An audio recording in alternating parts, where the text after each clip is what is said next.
এইভাবে এই গরমে বানিয়ে নিন শশার শুক্তো। খেলে কিন্তু মন প্রাণ সব ঠান্ডা হবে, আর দুপুরবেলা এক থালা গরম ভাতের সাথে অসাধারণ লাগবে। এর জন্য 4টে শশা নিয়ে নিয়েছি। এবার এই শশাগুলোকে খোসা ছাড়িয়ে কেটে নিতে হবে।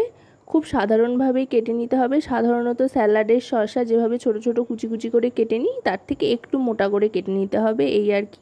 শশাগুলো এইভাবে কেটে নেওয়ার পর কড়াইতে সাদা তেল গরম করে প্রথমে বড়িগুলো ভেজে নিতে হবে। বড়িটা বেশ লালচে করে ভেজে নেব। যে কোনো শুক্তোর রেসিপিতে কিন্তু বড়ি মাস্ট। বড়ি দিলে শুক্তোর স্বাদ অনেক গুণ বেড়ে যায়।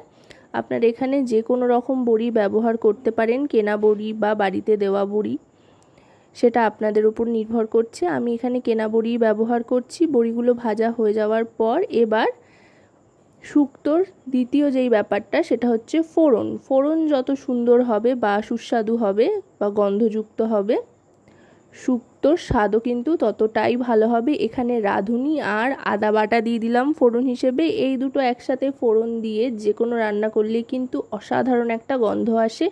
শুক্তোর জন্য কিন্তু একদম আদর্শ ফোড়ন এই দুটো। তাই রাঁধুনি আর আদা বাটা কিন্তু অবশ্যই ফোড়নে দিতে হবে। তারপরে ফোড়নটা একটু ভাজা ভাজা করে নিয়ে ফোড়ন থেকে মিষ্টি সুন্দর একটা গন্ধ ছাড়তে আরম্ভ করলে এই শশার টুকরোগুলো দিয়ে একটু ভাজা ভাজা করে নেব। খুব বেশি ভাজা ভাজা করার দরকার নেই, যদিও শশা ভাজা হওয়ার তেমন কিছুই নেই। এই যা একটু তেলে সাঁতলে নেওয়া আর কি। শশাটা ভালো করে সাঁতলে নিচ্ছি। দেখুন শশার রঙটা কিন্তু অনেকটাই বদলে এসছে। এবার এর মধ্যে দিয়ে দিচ্ছি হলুদ গুঁড়ো 1 টিস্পুন পরিমাণে। তারপর দিয়ে দেবো এতে রোস্টেড জিরে গুঁড়ো। জিরে গুঁড়োটা কিন্তু অবশ্যই দিতে হবে। আমি এখানে রোস্টেড ঘরে তৈরি জিরে গুঁড়ো ব্যবহার করছি, আপনারা কেনা জিরে গুঁড়োও দিতে পারেন। তারপর দিয়ে দিলাম পরিমাণ মতো নুন।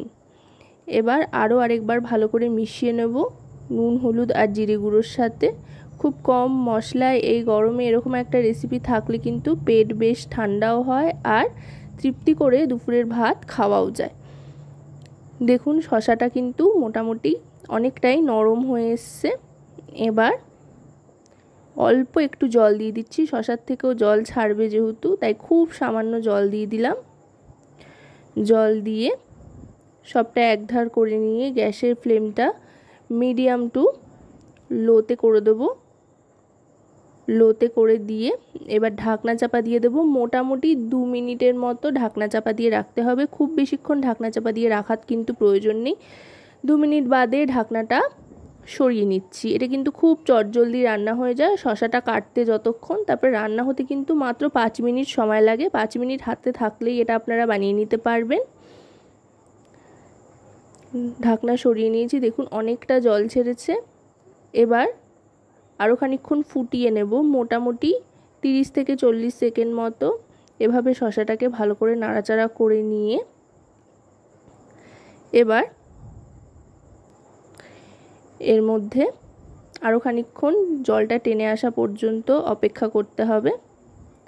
আশা করব রেসিপিটি আপনাদের ভালো লাগবে। ভালো লাগলে অবশ্যই রান্নাবাটি চ্যানেলটিকে সাবস্ক্রাইব করে লাইক, শেয়ার, কমেন্টের মাধ্যমে আমাদের পাশে থাকবেন, আর পাশে থাকা বেল আইকনটি অন করে দেবেন সবার আগে সমস্ত রকম নতুন রান্নার নোটিফিকেশান পাওয়ার জন্য। কারণ আপনাদের নিয়ে, আপনাদের জন্যই কিন্তু আমাদের চ্যানেল রান্নাবাটি। এবার বড়িগুলো দিয়ে দিলাম। কয়েকটা ভেঙে দিয়েছি আর কয়েকটা গোটা অবস্থাতেই দিয়ে দিয়েছি। বড়িটা দিয়ে এবার ভালো করে মিশিয়ে নিচ্ছি। এবার সামান্য একটু চিনি দিয়ে দিচ্ছি স্বাদের জন্য, যেহেতু সম্পূর্ণ নিরামিষই আর আদা দেওয়া হয়েছে, তাই চিনি দিলে কিন্তু স্বাদে একটা সুন্দর ব্যালেন্স আসবে। দিয়ে ভালো করে মিশিয়ে নিয়ে এবার গরম গরম সার্ভ করে দেবো ভাতের প্রথমে খাওয়ার জন্য।